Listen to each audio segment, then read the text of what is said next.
હું કિંજલ કૌશિક શાહ, એમ સ્કૂલ માંડવી। આપણે આજે જોઈ રહ્યું ધરોહર, हमारी संस्कृति हमारी सभ्यता।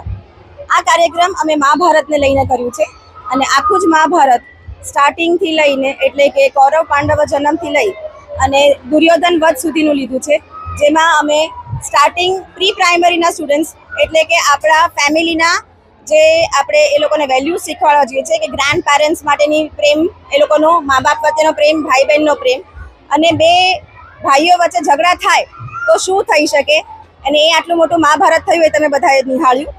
અને આ મહાભારતમાં ડાન્સ, ડ્રામા, સંસ્કૃતના શ્લોક એવી રીતના અલગ અલગ વસ્તુ લઈ લગભગ 300 છોકરાઓએ અને 40 ટીચર્સની મહેનત જોડાયેલી છે।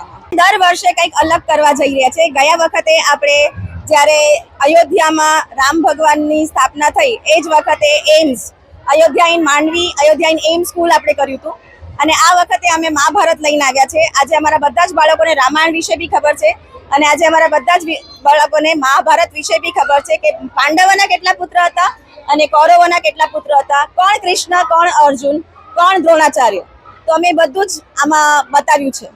અમે લગભગ 1.5 મહિનાથી આ તૈયારી કરી રહ્યા છીએ અને 300 છોકરાઓ આમાં જોડાવેલા છે। આમાં ઉપસ્થિતમાં એજ્યુકેશન ડિપાર્ટમેન્ટમાંથી બધા હાજર હતા અને સાથે વિશાલભાઈ ઠક્કર અમારી સાથે ઉપસ્થિત રહ્યા છે જે દીપ પ્રાગટ્યમાં હતા। અમારો એમ્સનો આખો સ્ટાફ, અમારું ટ્રસ્ટીમાં હેમલભાઈ, કિનલભાઈ, પ્રભુબેન ગઢવી, મહેશ ગઢવી, શાંતિલાલભાઈ ગણાત્રા, જયાબેન ગણાત્રા, સુજાતાબેન, ભાવનાબેન, મુલેશભાઈ દોશી, એ લોકો બધા ઘણા બધા મોટા માણસો અહીંયા આપણી પાસે હાજર છે। ધરોહર આજનો જે પ્રોગ્રામ છે એક પ્રયાસ છે કે આપણે આપણા બાળપણમાં જતા રહીએ। આપણે નાના હતા ત્યારે એક સંસ્કૃતિ હતી કે દાદા દાદી આપણને વાર્તાઓ કહે અને આપણી સ્કૂલની બુક્સમાં પણ ત્યારે આ જ વાર્તાઓ આવતી અને એના ઉપરથી આપણે શીખતા કે જીવન કેવું હોવું જોઈએ, જીવન કેવી રીતે જીવી શકાય। પણ આપણે પહેલાં જે પ્રશ્ન પૂછ્યો કે પાશ્ચાત્ય સંસ્કૃતિની જે અસર આપણા જીવન ઉપર થઈ છે, જે ડિસ્કોથેક આપણામાં પ્રવેશ્યા છે, જે ફરવાની વસ્તુઓ જે પહેલી આપણી સંસ્કૃતિમાં ન હતી એ આવી છે, તો આપણા બાળકો શીખે કે આપણો ભૂતકાળ શું હતો, એ ભૂતકાળ શું કામ ભવ્ય હતો, ભારત સોનાની નગરી શું કામ કહેવાતું, આ શીખવવાનો એક નાનકડો પ્રયાસ ધરોહર રૂપે એમ સ્કૂલે બાળકો સાથે કર્યો છે।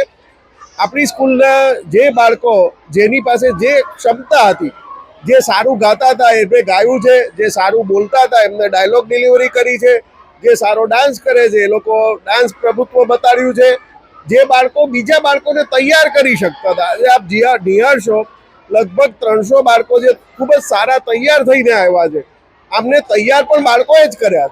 અને અમારા ટીચર્સ આજે અમારા સાયન્સ ટીચર જે 12th સાયન્સના સબ્જેક્ટ લે છે એ ટીચર્સ જ્યારે ડાન્સ શીખવાડતા હોય કે ડાયલોગ શીખવાડતા હોય તો આપ વિચારી શકો કે કળા પ્રત્યેનો એમનો પ્રેમ કેટલો હશે। ફરીથી આ બધું જ ભેગું કરી અને માંડવીની જનતા સમક્ષ આ બાળકો રૂપી કાર્યક્રમ ધરોહર આજે આપણે પ્રસ્તુત કર્યો છે।